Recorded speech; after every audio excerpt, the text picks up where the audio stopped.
This episode is sponsored by World Anvil. Thanks for smuggling the ad copy in inside this cake.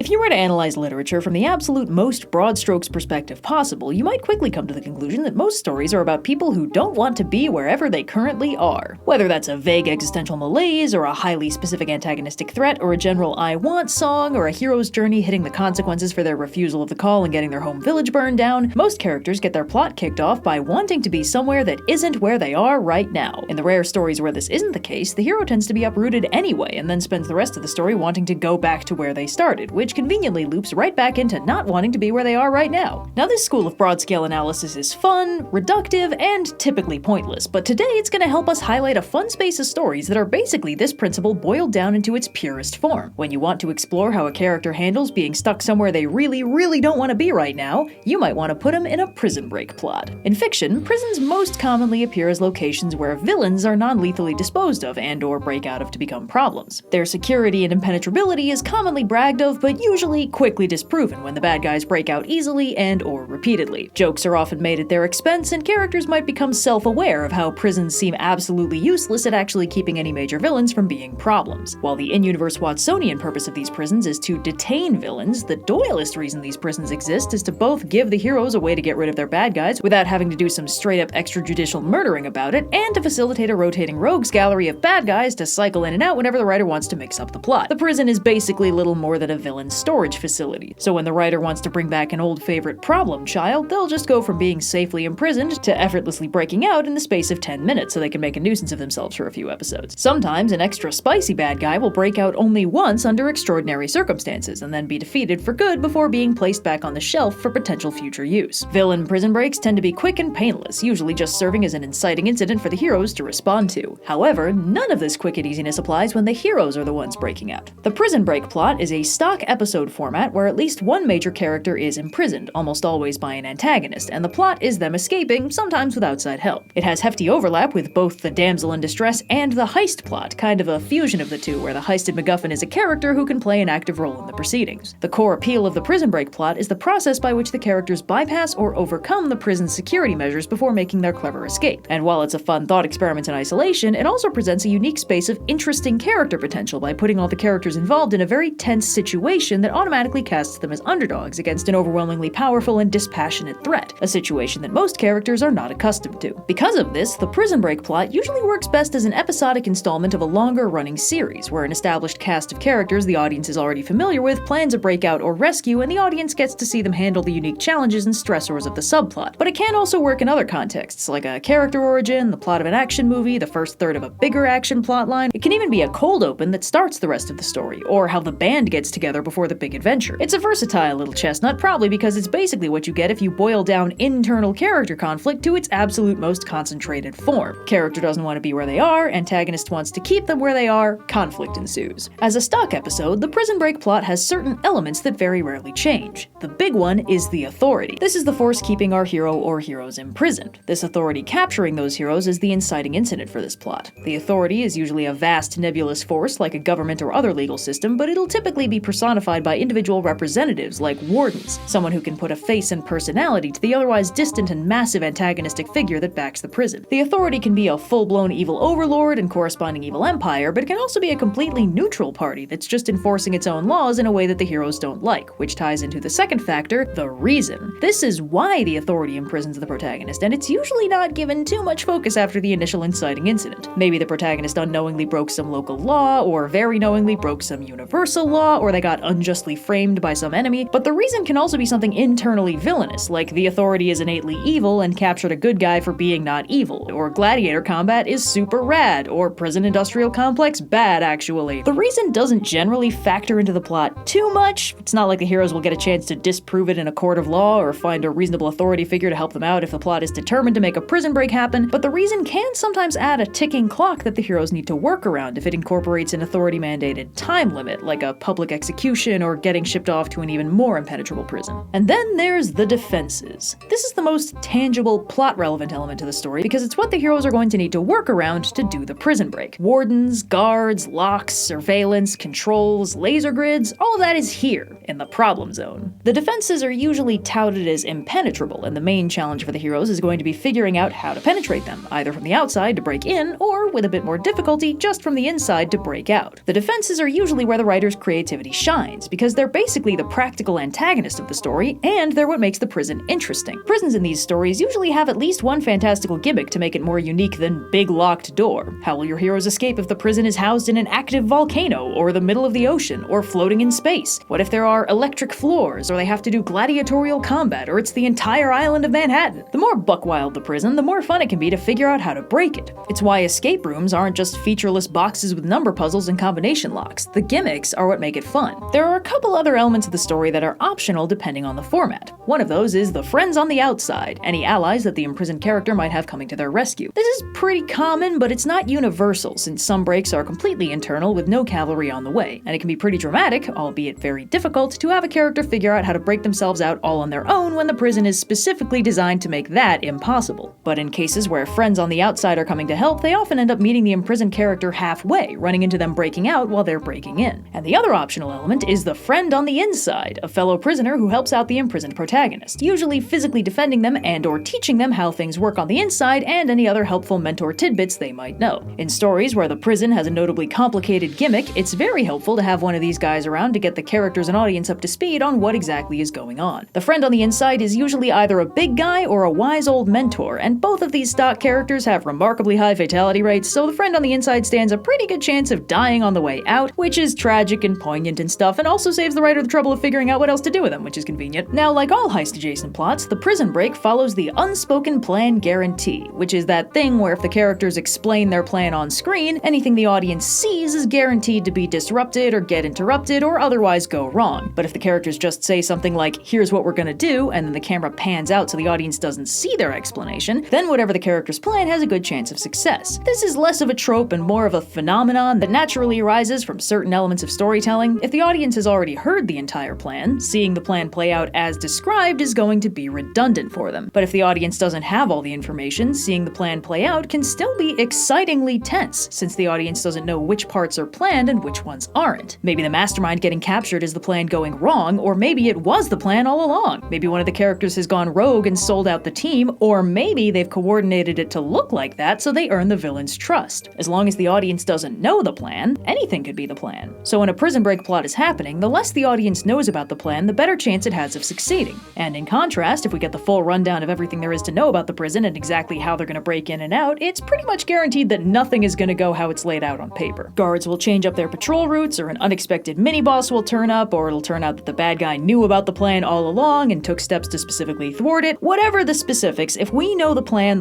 is not gonna work. It's just a fun quirk of the medium. There are a few common bonus tropes that sometimes get worked into this plot to make things interesting. Most common is the captured on purpose plan. The easiest way to break in, to break somebody out, is to just get the bad guys to do most of the hard work of getting them in the first place. So someone gets captured on purpose, usually with a connection to the outside or a friend disguised as a guard that the bad guys don't know about, or some other leg up they can arrange by controlling the circumstances under which they're captured. Villains really like doing this one, but when a bad guy does it, they can get away with having the most absolutely ridiculous contingencies, like somehow having redirected an entire train, or orchestrating it so something blows up at exactly the right time when they had no way of knowing where they would be and when. But that sort of diabolus ex machina privilege is reserved for the bad guys only, and the good guys are lucky if they can get away with a single friend dressed as a guard who doesn't screw up the secret password and get captured immediately. But sometimes the rescue mission goes awry when it turns out the imprisoned character is not just captured. Turns out some other horrible thing has happened to them, like maybe they've been brainwashed or unethically experimented on, or they've even turned to the dark side of their own free will. To preserve the twist, the imprisoned character is usually not shown during the key parts of the story, which can make this closer to a typical damsel rescue than a proper prison break. For extra angst, sometimes this happens to them because they helped with a different prison escape, and whoever they helped is trying to return the favor, only to find that their rescuer is in even worse straits than before. In the more tragic cases, this can make the whole scenario a shaggy dog story where everything they did was pointless, but in most cases it just adds an extra layer of spice and character drama to the rescue. And the grandest scale variant is probably I Said I Break the Prison, where the heroes don't just escape, they prompt a massive prison break where the entire facility is emptied. This basically only happens in in cases where the antagonistic force is a cartoonishly evil empire, or the prison is otherwise completely unambiguously awful and there are absolutely no complexities to the conflict, but you do sometimes get cases where the heroes don't break it completely, but they do some kind of prison reform once they get out, like making sure the one nasty warden's awfulness is exposed and the good people trying to run an ethical prison get put in charge. Your mileage may vary on how convincing you find that one. The prison break plot has a lot of moving parts that make it complicated. At the heart of it is the prison itself, which is functionally the antagonist of the entire plot, a hostile location that automatically places the protagonists in the role of underdog. The design of the prison is an opportunity for the writers to get really creative, so while some of them are pretty basic dungeons, some of them get really convoluted and present even more interesting challenges for the characters to solve. This trope really only has two things it's notably good at: an intriguing escape room puzzle box for the setting, and the character writing that this specific kind of stressful situation can facilitate. The imprisoned character or characters are stuck in a tense, arguably hopeless situation with very little control, which is a context that tends to reveal parts of a character that might not otherwise see the light of day. Stress and pressure and desperation can expose a lot of interesting complexities under the surface, and it's always fun to explore how a familiar character handles a new and unfamiliar situation. As a side effect of the odds being completely stacked against them, characters in this plotline might be driven to temporarily team up with characters they were previously at odds with, maybe even characters that are responsible for them being imprisoned in the first place, or vice versa, which can even kick off a full-on redemption arc if the team-up goes notably well. And the process of breaking the prison requires that the characters be clever, coordinated, sneaky, and subtle, which in more action-heavy stories can be a rare treat, and it's always fun to follow along with characters that are being smart, even if it can take a lot of work to write convincingly. The main difficulty with these stories is actually a little bit hard to spot. The thing is,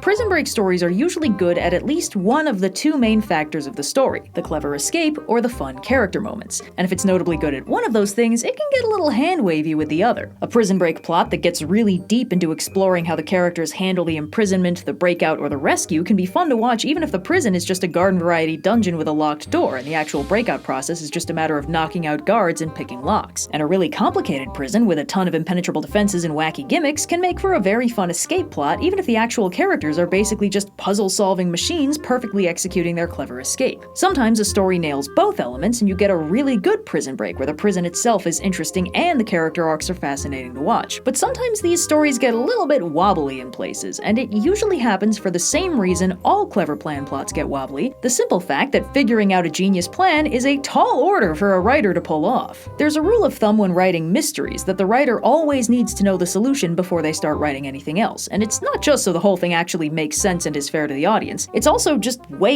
easier for the writer to work backwards from the solution to construct the problem than it is to try and solve the problem from scratch. Not to mention that if you make a problem from scratch and then try to derive the solution, there's no guarantee that the problem even has a solution. The number one way to guarantee that a mystery can be solved is to start from the solution and then construct the mystery backwards. And prison break design is kind of in the same boat.